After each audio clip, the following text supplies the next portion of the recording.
What's Sonic's deal?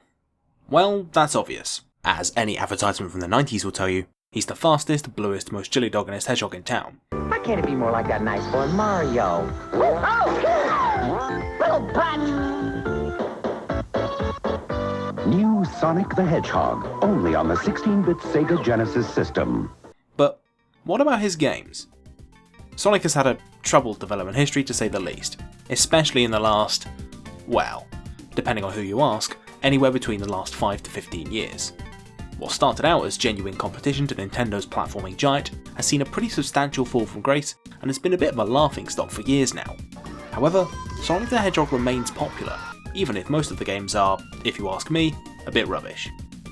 Despite Sega's endless attempts to bring the franchise back to its roots, they've never quite managed it, and that's because I don't really think anyone knows what Sonic is really about anymore. A lot of people say Sonic is about speed, and going into this project I was a bit skeptical of that claim. It seemed a bit of a simplistic explanation, and after completing way too many Sonic games, I'm pleased to say that Sonic is all about speed isn't wrong per se, but it's not getting the whole picture, but more on that later. With Sonic Mania out now, the latest in a long line of attempts to recapture and modernise classic Sonic gameplay, I thought it was fitting to dive into the depths of Sonic's history to find out what exactly makes him tick, and then we'll see if Sonic Mania succeeds. Oh, also, I want to try a little experiment. Right now, I want you to write down something for me. It can be on paper, a notepad file, or in blood on the nearest wall, I don't care. Before you've heard anything I have to say, or have had a chance to really think about it, I want you to write down a description of Sonic the Hedgehog in 10 words or less. The first things that come to your head. Now, I want you to leave it. Okay? Trust me, this is going to be relevant later. Prior to going into this, I was a casual observer of Sonic. I played bits of Sonic 1, around half of Adventure 2 and Unleashed, as well as all of Generations. So Sonic fans, consider this the opinion of a relative outsider, and my backside covered. Okay, let me outline the structure of the video. I'm going to be looking at a single level from 9 hand-picked Sonic games, some good, some bad, to try and pick apart what it is exactly that makes Sonic so enduringly popular. I've tried to go for games that offer a pure Sonic gameplay experience without gimmicks, to really get to the nitty-gritty of the formula. As such, I'll be ignoring other characters, minigames and werehogs where applicable. The games I'm going to be looking at are Sonic 1, Sonic 2, Sonic 3 and Knuckles, Sonic Adventure 1 and 2, Sonic Unleashed, Sonic 4, Sonic Generations, and Sonic Lost World. Notable by their absence are Sonic 06, Sonic Boom and Sonic Colors. I thought I'd address why these aren't in the list before I get started. Sonic 06 is kind of a fundamentally broken game. There's not much interesting I can say about it beyond the fact that given 2 more years of dev time, it might have been a passable game, but I'm not putting myself through it for the sake of some fairly banal commentary. You might say, "It's no use!" talking about this game. Sonic Boom isn't really part of the core Sonic genealogy that I'm looking to analyse. It's more of a third-person action puzzler, so it's out too. Sonic Colors, on the other hand, is a genuinely pretty okay game, but I simply don't have the means to play it. Luckily, it controls pretty similarly to Unleashed, so I don't feel like we'll lose all that much. It is, however, significantly more linear and has a big focus on exploring individual level mechanics, which do compromise it quite extensively. But more on why I think that's bad later. Okay, without further ado, on with the show. Up first is Marble Zone from Sonic 1. And I think this is probably going to be the most controversial segment of the entire video, because there's really not much about Sonic 1 I actually like. I think it mostly comes down to the level design. I've been a bit unfair to Sonic in the past, but Sonic 1 really does feel like an unfinished prototype of other better games. You see, Sonic, unlike other similar platformer characters, is highly momentum based. For a hedgehog, he's really heavy. Must be all those chili dogs. What this means is that the combination of Sonic's control scheme and physics really isn't very good at handling more traditional precision-based platformer level design, like you find in Super Mario Bros. Marble Zone, unfortunately, is trying to be exactly that. It takes ages to get up to speed to jump over stuff, and once you're going, it's really hard to control your momentum. Couple that with long segments of unavoidable standing around like these block riding bits, and you've got a level that's simultaneously frustrating, hard to navigate, and really long. Sonic 1 is fun when you're zipping through wide open levels, reacting on the fly to a barrage of quick-fire but ultimately pretty simple platforming challenges.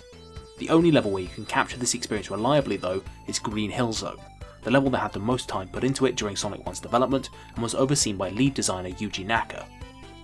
Naka had this to say about Sonic 1's development and how it shaped not only the controls of the character, but also the ever-enduring Green Hill Zone. He says, I like fast things, and I thought that it would be nice to create a game where the more skilled you become, the faster you can complete a stage. Games back then had no backup or saving system, which meant that you had to play right from the beginning every time. As a result, the very first stage would be played time and time again, making the player very skilled at it. So we thought it would be nice if this would enable the player to complete those stages faster, and that's the basis of Sonic Speed. We also thought this feature would help differentiate Sonic from Mario. If that's the case, then Marble Zone didn't get the memo. There's no significant shortcuts you can take, and a lot of the level is unavoidable waiting around for level architecture to move. Look at this bit, I'm waiting around so much that Sonic's "Hey, are you still there?" idle animation triggers, and later levels really aren't that much better. What Knacker and Sonic team managed to do was create a highly compelling engine and one level that shows it off. The rest of Sonic 1 is an exercise in frustration, as it really doesn't play to the optimizational playstyle that Knacker intended, instead presenting you with a series of more traditional obstacle courses to overcome, rather than environments to navigate as quickly and effectively as possible. Flash forward to Sonic 2, a game I enjoyed much more, you'll be glad to hear. I want to look at what's probably the most famous level in this game, Chemical Plant Zone, and with good reason, it's really fun. The most obvious addition to Sonic 2 that fixes the problems the original had is the addition of the spin dash, which quickly allows you to gain momentum while still sacrificing time. In Sonic 1, losing momentum is pretty much a fun killer, as in most of the levels it's so hard to get back up to speed that you may as well call it quits and go back to a checkpoint. In Sonic 2 though, sure, you'd still miss out on shortcuts, points and power-ups if you get hit or miss a jump, but with the spin dash you can get right into the action again very quickly.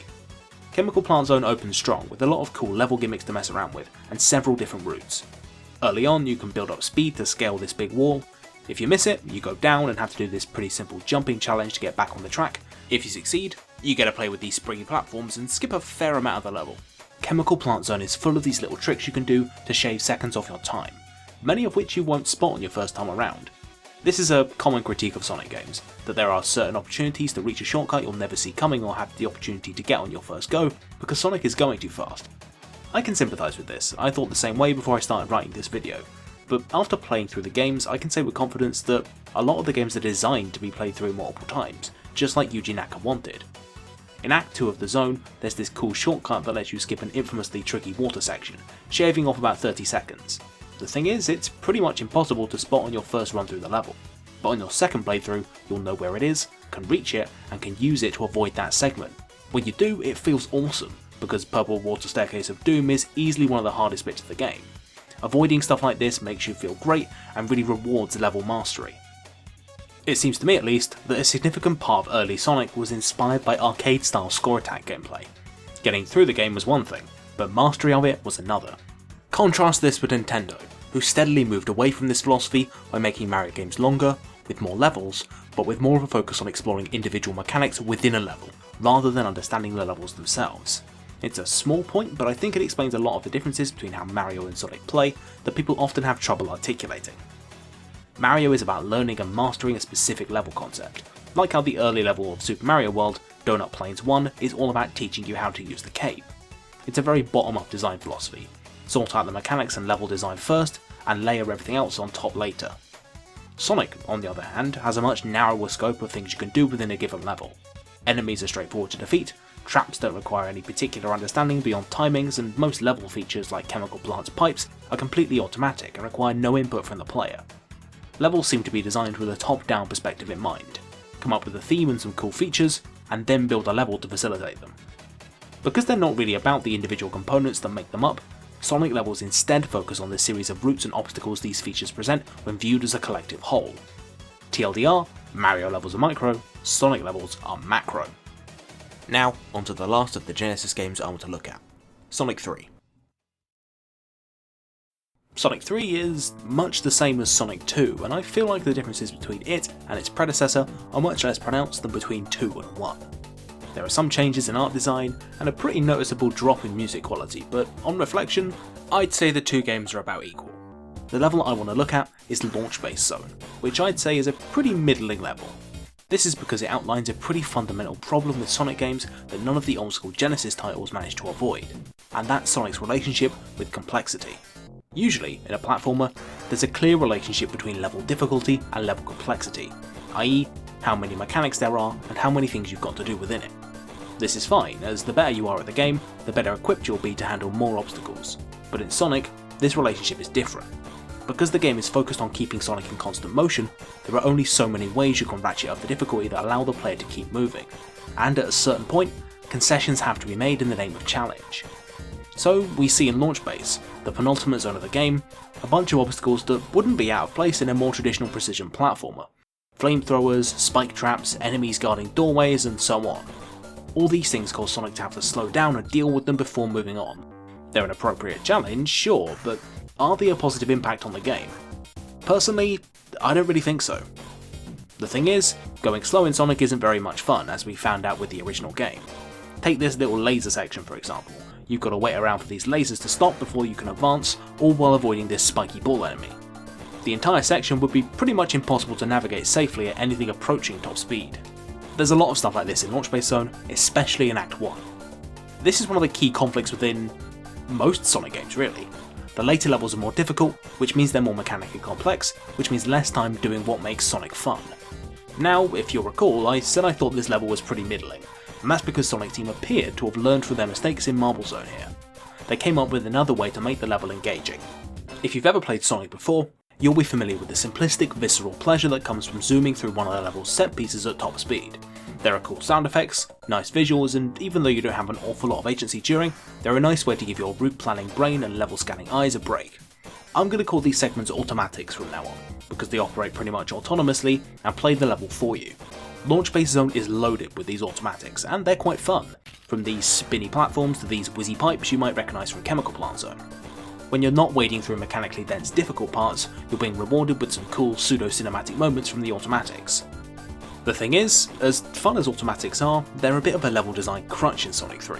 Sure, they're novel the first time around, but according to Yuji Naka, Sonic games are intended to be replayed and mastered over a series of attempts, and that's hard to do when the game is constantly wresting control away from you in an attempt to score some cheap thrills.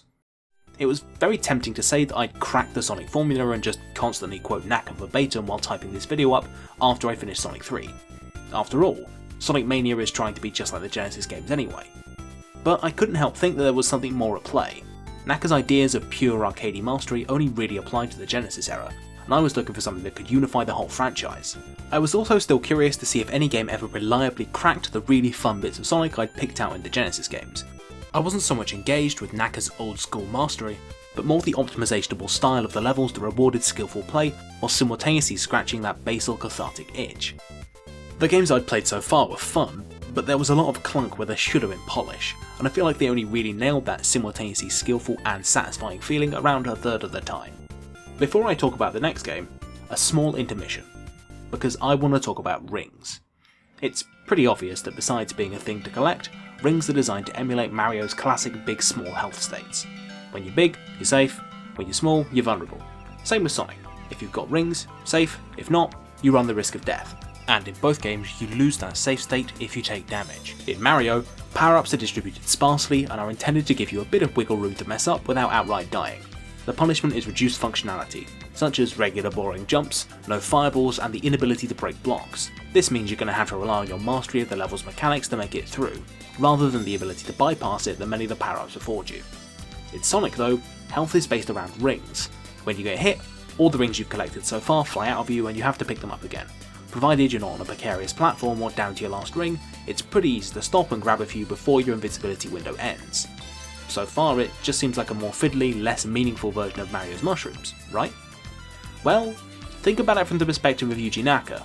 He wanted to make a game focused around arcadey high scores that rewarded speed and level mastery, as opposed to what Mario was doing.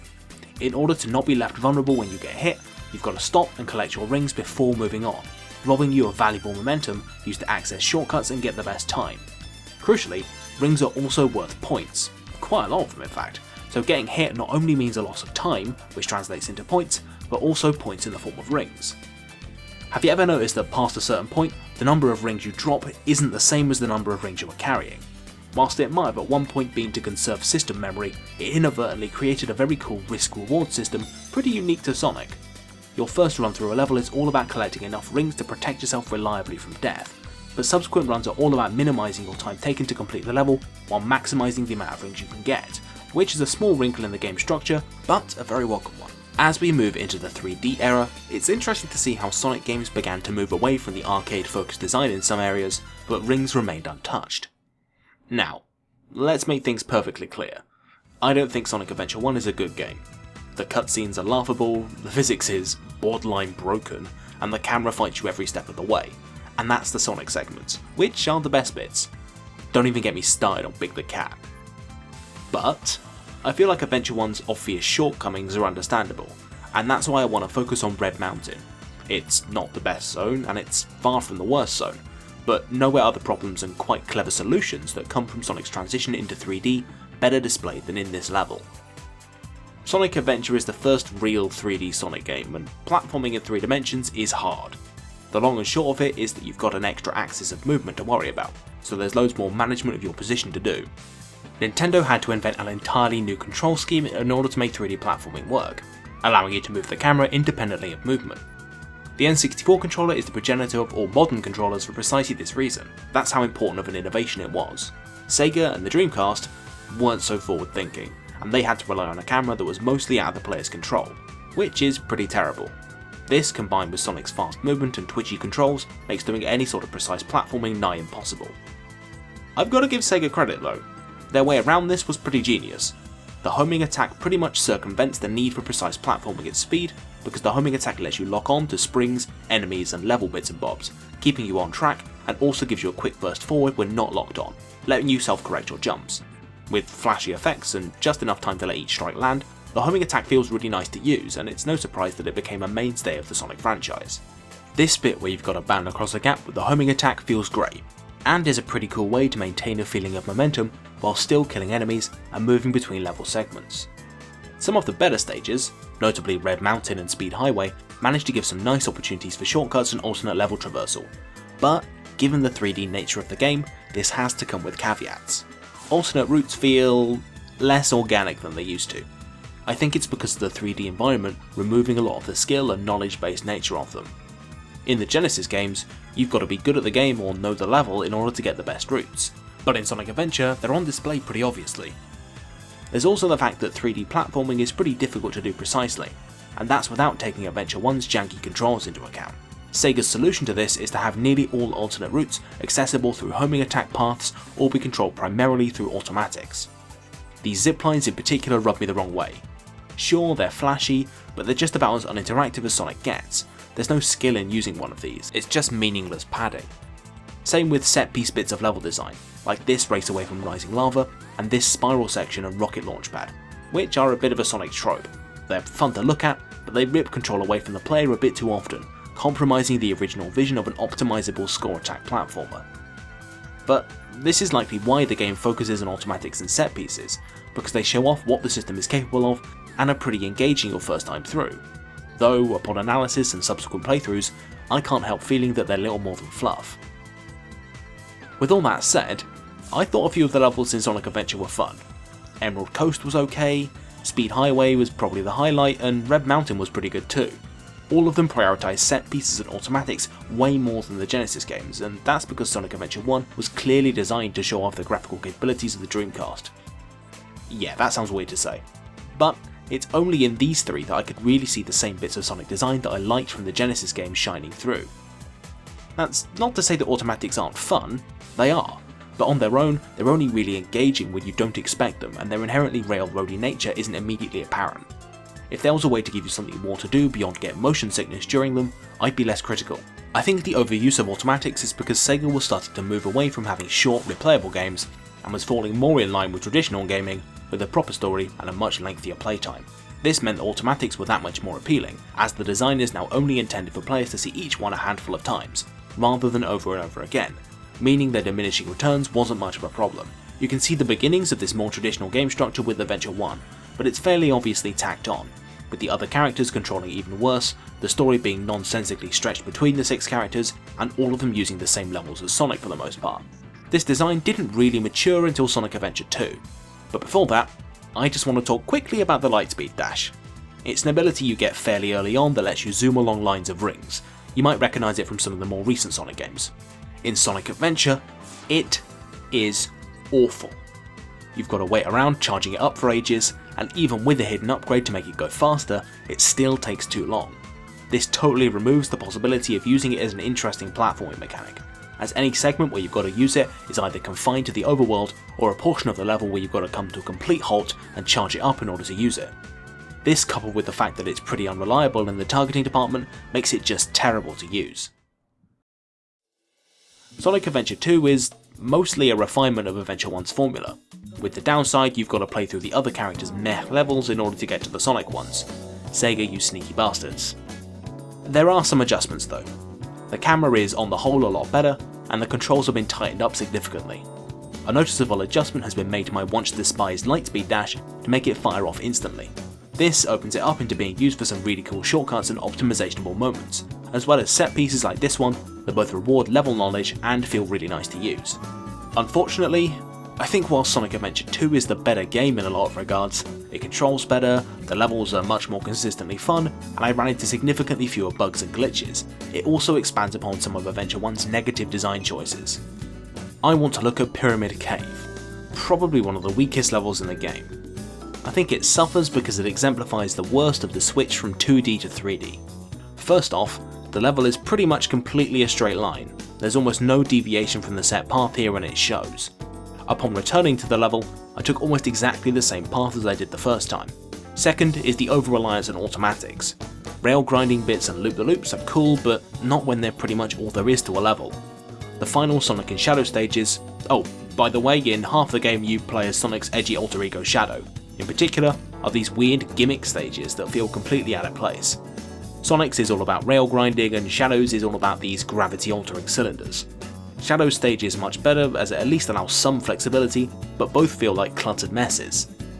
I think automatics in the adventure games also contribute to a lack of spatial cohesion within levels. In the Genesis games you couldn't really tell where you were in particular because the resolution was so small, but there was always a sense of advancement and overarching progression to each zone, grounded by the rigid structure of left to right. This is especially evident in Sonic 3, where the transition between acts is pretty seamless. In the adventure games, however, you're being thrown around so much that it's hard to get a sense of where you are relative to anything else in the level. That leads to levels feeling disorienting and difficult to gauge. The pop-in really doesn't help. Finally, I need to mention the inclusion of these weird little mini puzzles. Why anyone thought it would be a good idea to put puzzles in a Sonic game is a question that I'll never find the answer to. There's this puzzle in Labyrinth Zone which does nothing but grind the pace of an already slow level to a halt, and this one in Pyramid Cave is the same. It starts off with a simple find key, place key tutorial, which again, totally guts any sense of momentum you have. It doesn't help that the mechanics surrounding this puzzle are very lazily implemented and don't feel natural at all. Look at Sonic's walk cycle, ugh. This is all for the puzzle to return once with equally disastrous results before disappearing from the game entirely. It might sound like I'm getting overly angry about this, but it just screams padding, or at least a gross misunderstanding of what memorizing a level means. I can understand why this feature exists, it's supposed to be a part of the level to optimize. Sure, if you've memorized the level you can do the puzzle faster, but the reward for doing it really shouldn't be the fact that you can start playing the game properly again. And if you're going to include the mechanic, at least dedicate yourself to it rather than using it precisely once. Alright, time to calm down. The rest of Adventure 2 is much the same. A lot of it is quite linear and relies too heavily on automatics, but the better levels, despite this, are really fun. Most notably, City Escape, Metal Harbour and White Jungle have this nice sense of speed and cathartic fun that the 3D games do so well, mixed in with a bit of the optimizationable stuff of the Genesis games. Again, we see this conflict of complexity versus fun coming up. The harder levels in the adventure games are, broadly speaking, the worst ones, and that comes about because once again, the easiest way to make a level difficult is to pack it full of things and restrict a player's way to get around them, which unfortunately takes away a large part of what I was enjoying about the game and the earlier levels. It's a shame that this synergy of ideas is way out of whack in both of the adventure games. On one hand, you've got points and skill challenges that reward knowledge of the mechanics, and the option to replay slightly altered versions of the levels, which speaks to the original design. But on the other end, you've got a lot of set pieces, style over substance level designs only intended to be played once, and a lot of clearly defined non-organic pathways, like trails of enemies and rings for the homing attack and lightspeed dash respectively. A lot of these things dilute the original Genesis vision, but as I mentioned before, aren't completely bad. At this point, I kind of considered these two forces to be fundamentally incompatible. The conflict between the two is surely to blame for why Sonic games have been panned recently, right? Well, no, because Sonic Unleashed is absolutely fantastic. It's such a massive return to form which I could never ever recommend, because 90% of the game is a terrible God of War clone. Good thing we have access to the Sonic Unleashed Generations mod, which lets you get to the good bits without having to traipse through all the Werehog segments. Going to write this segment, I'm kind of stumped because there's just so much that Sonic Unleashed does right, so better start with the basics. Sonic Unleashed actually isn't 3D for the most part. Yeah, I know it contains laggy 3D Sonic, but the moments in which you actually have full 3D control over your movement are really rare. In this level we're looking at today, Jungle Joyride, there's only one little tiny segment that gives you 100% control. And even then, if you're doing it correctly, you'll spend most of it in the homing attack chain. 3D was a pretty much mandatory move for platformers to stay relevant back in the day, but it never quite worked for Sonic. The adventure games absolutely nailed automatics, light speeding and homing attacking, but none of these things really required you to move in 3D on your own. When you were left to your own devices, things quickly deteriorated. In Sonic Unleashed, however, the camera is constantly shifting to provide you with a fixed 2D perspective that focuses your movement in only 2 axes at a time. Look at this segment at the beginning of Jungle Joyride. We start off forward facing, then we switch to side on, then back to forwards again. These changing perspectives keep the highly spectacle based stuff from the shift to 3D graphics, but remove the mess that was the adventure game's control scheme. Another addition to the formula is the boost, which I initially wasn't a fan of as it somewhat removes the momentum based nature of Sonic. When you can instantly get up to top speed, what's the point of momentum? I later came to the conclusion that it wasn't a replacement for Sonic's momentum based design, it was a substitute for the spin dash. I like the spin dash's design, but with the increasing cinematic focus of the 3D games, Sonic Team needed a way to keep the player in constant motion. The Genesis games were a little more tactical. You picked when to use the spin dash for optimal effect during moments of downtime, though of course they often went overboard with it, whereas the more modern games give you downtime by putting you in an automatic segment for a few seconds, allowing you to maintain that sense of speed constantly. Ultimately it's personal preference which one of these you prefer, and I can understand the case for both. As for the boost system's actual effects, I quite like it as a neat risk-reward system. You go faster during boost, refilling it as you collect rings and can sidestep, as well as do a cool drifting move, but your turning circle is much wider and you've got less time to react to stuff. Balancing speed and reaching shortcuts with not dying is a pretty core part of Sonic as far as I've found, and it's made a pretty solid transition into Unleashed. I especially like the idea of trying to maintain your streak for as long as possible by constantly collecting rings. I also think that Sonic Team have finally found a balance between automatics and more organic segments in Unleashed. The game rapidly switches between them quite fluidly, helped by the addition of boost maintaining your speed during automatic segments. Also, automatics are often used to give you a look at what's coming up or an alternate route you missed, and there are a lot of them. This is a really welcome change from Adventure's drawn out zero gameplay automatics. In Unleashed you're at least given something to do, which is a big step up. If I could make some criticism of Unleashed, I think these segments in Jungle Joyride where you've got to boost across the water remove a lot of the strategic depth of the boost mechanic by making it mandatory. Plus they don't really control very well and lead to some unfair feeling deaths. Also, and this is going to sound hypocritical, Unleashed feels a bit busy at times. There's so much to keep an eye on, especially in the later levels, that it was pretty exhausting to run through the level multiple times. In the earlier Sonic games, there was a sense that speed, while encouraged, was optional, whereas in Unleashed if you're not holding down the boost as much as you can and keeping an eye out for every possible shortcut, then you feel sluggish and like you're not playing the game properly. Overall, Unleashed is a really good game, but I'd highly recommend against playing it in its release form. Instead, download the Generations Unleashed mod that I'll put a link to in the description. Good thing Generations is also really awesome. But before I get to talk about that, we've got to talk about Sonic 4. Sonic 4 is... I don't know. It feels like a fan game, and that is not a compliment. Remember that 10-word description of Sonic you wrote earlier? Give it a look. It's probably pretty simplistic, right? But seeing as Sonic has a few pretty memorable features, I'm sure you managed to give it a decent go at describing the broad strokes of what Sonic is.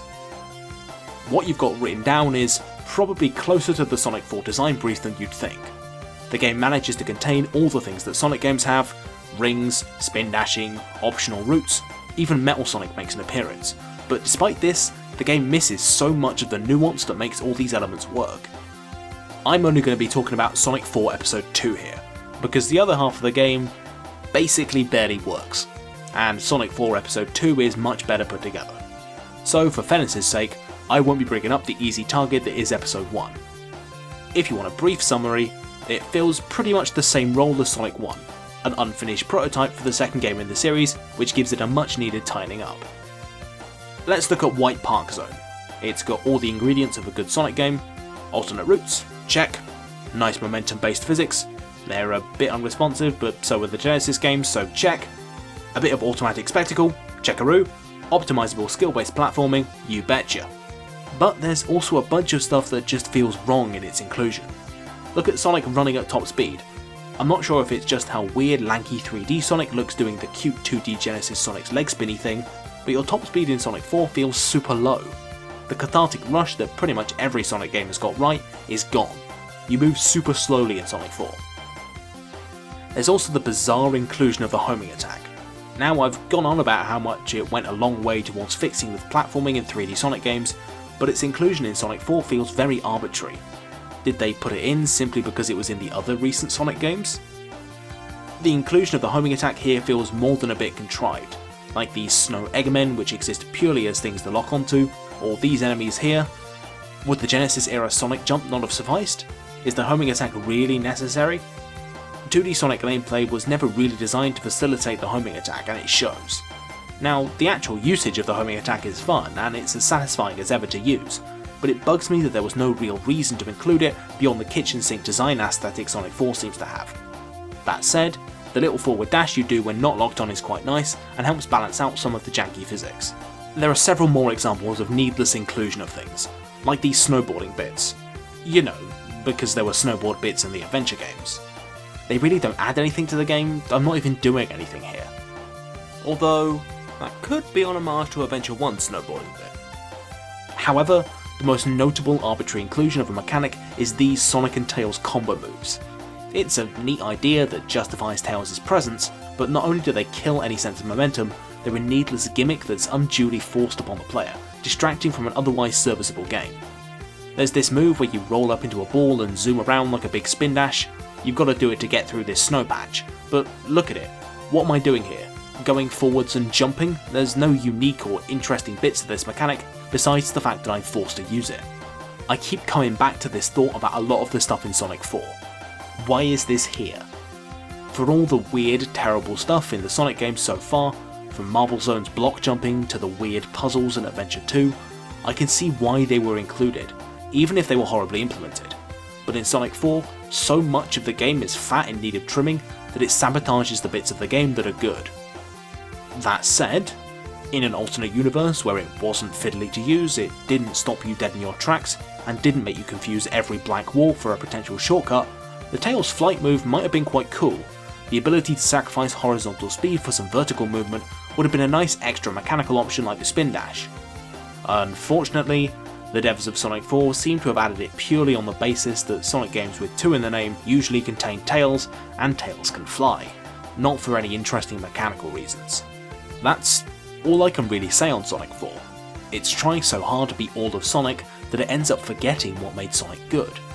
I think had I not been doing this project, I'd have a much harder time figuring out what, exactly, sabotages Sonic 4. Episode 2 at least isn't a bad game by any means, it's just pretty mediocre and forgettable. All because it idolises Sonic so much that it ends up hurting the end result. I was terrified to go back to Generations after this. With my newfound knowledge of Sonic games, would I realise it actually sucks after all this time? After all, it's also a throwback homage to Sonic with a bunch of bits taken from previous games. Hell no. It rules. If anything, I think it's better now. This is the game where it all comes together.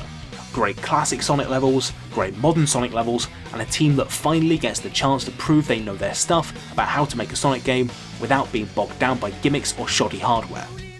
All the things that I've pointed out that make Sonic games good are on display here.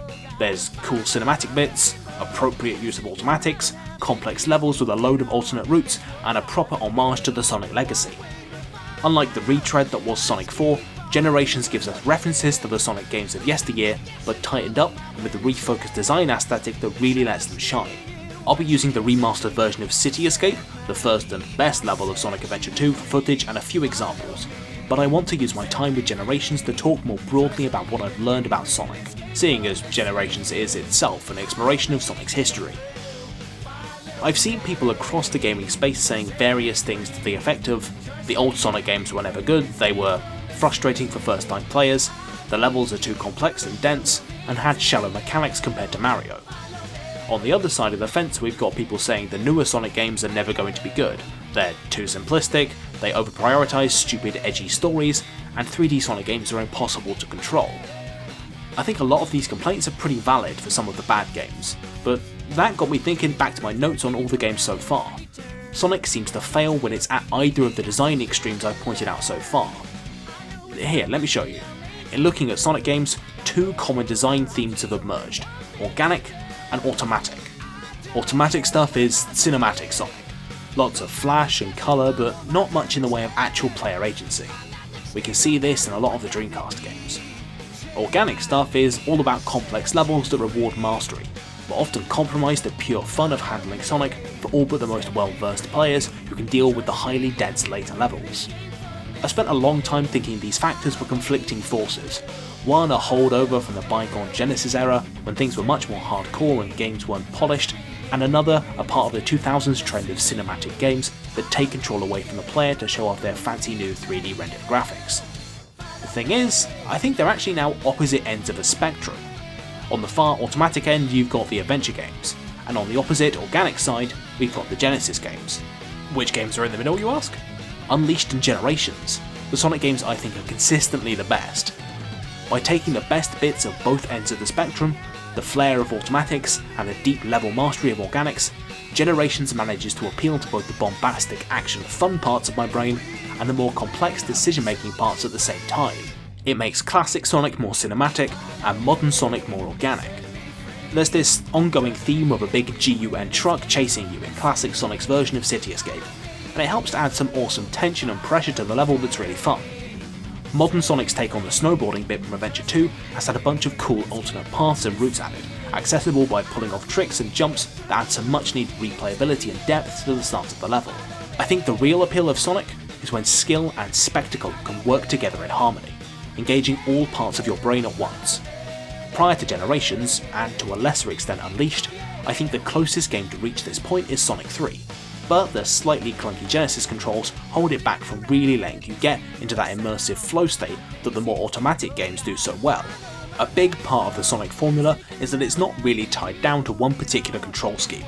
Both modern and classic Sonic handle very differently, and preference between them is pretty subjective, but the feel and skill set required are the same between both. I think that's why Sonic has such a strong nostalgic hold in the first place. You can transpose simple but skill-based arcade platforming with a focus on spectacle into a lot of different control schemes quite easily.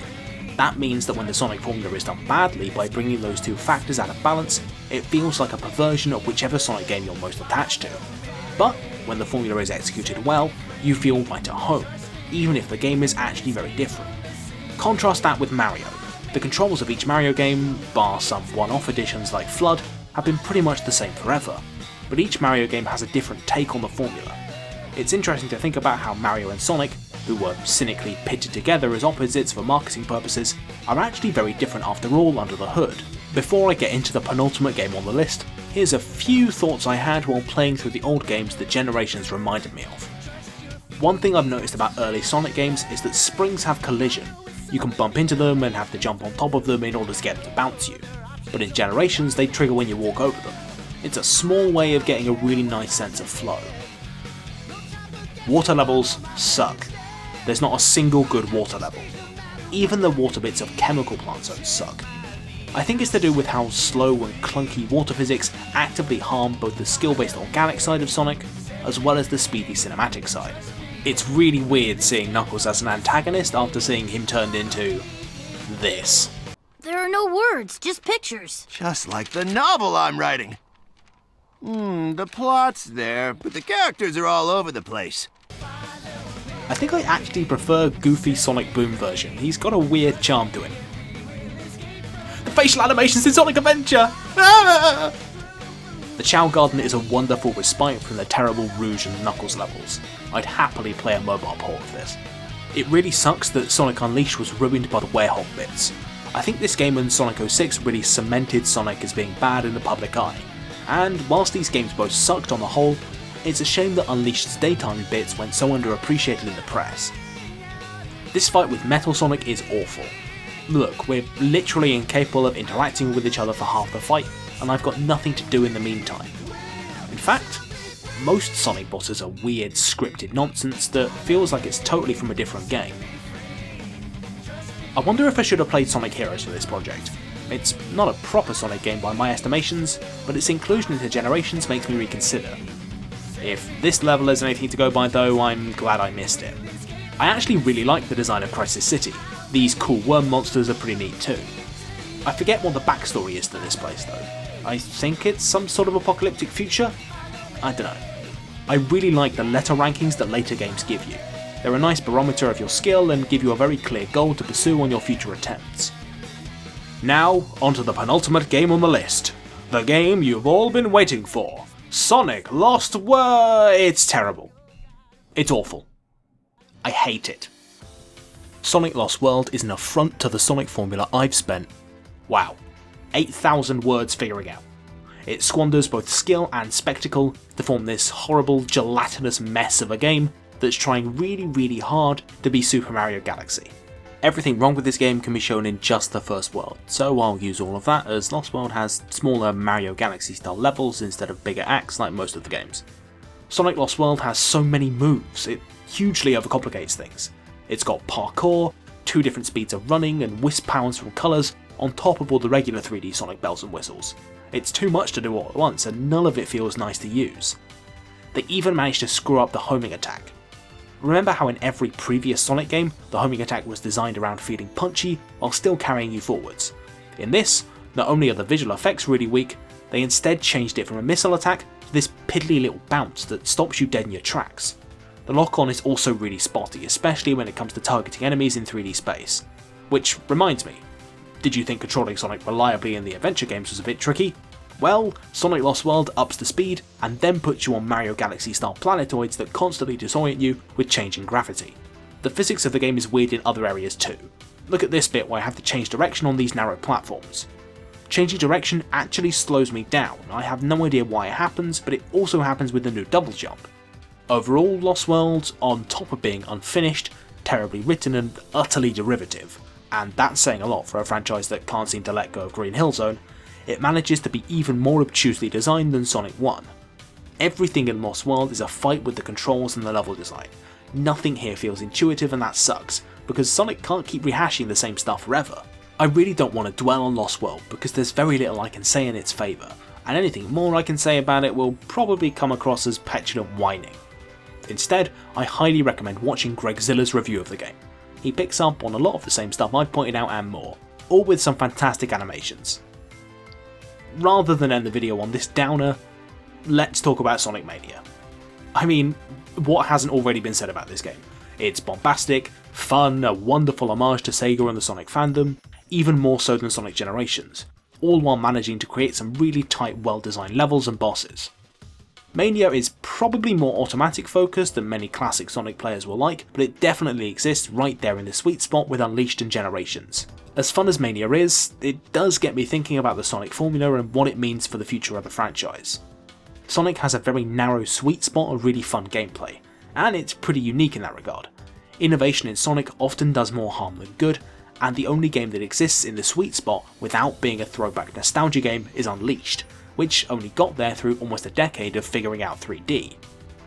If that wasn't hard enough, Sega seem to have forgotten what makes Sonic good in the first place. The more I hear about Sonic Forces, the less enthused I am. The Cold Steel the Hedgehog portions of the game look stilted and linear, and the modern and classic Sonic levels look much better, but it's more of the same stuff we've already seen in Generations.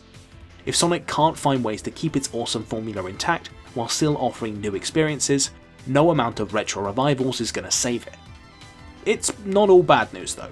If there's one thing that Mania's stellar reviews prove, it's that people out there still know the ins and outs of Sonic's level design and are capable of improving upon even the sacred cow Genesis games. Sonic Mania is the true successor to the Sonic 4 title, and manages to surpass all of its predecessors by walking the delicate tightrope of balancing high-skill gameplay with spectacle and catharsis. As for me, I might not have started out a Sonic fan, but I think I am one now.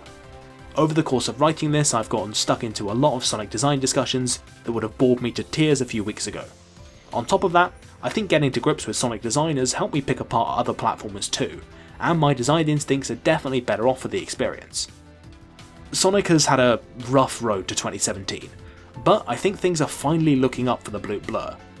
But until Sega can give us Mania quality consistently, I'm not ready to call Sonic saved quite yet.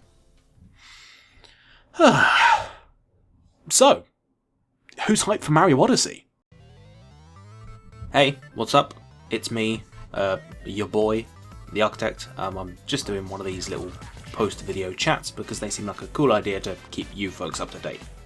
First of all, sorry for the wait time on this episode, but I think it's pretty understandable given that it was 4 times the length of any previous video. There are some things I'd change given the chance. I somehow didn't mention Sonic's remarkably consistent music quality, you can probably hear some of that in the background, and a few other small things, but overall I think the video turned out pretty well. You can probably expect the regular schedule to resume of a video every 1 and a bit weeks, although I might go for something shorter next time, who knows. On the list I've got enemy design in the new XCOM games and dialogue trees in RPGs, so if either of those strike your fancy, give me a heads up in the comments, and I'll be honest, if something new and shiny comes along to distract me, I will almost certainly end up doing that instead, so no promises. A special thank you to all the people on the GMTK Discord that unwittingly helped me write this script. You hopefully know who you are, and an even bigger thanks to you for watching this video all the way through. I'm surprised you did it, to be honest. Very surprised indeed. So yeah, I've got to go, but yeah, thanks, like, comment, subscribe, all that junk, and I will see you around. Bye!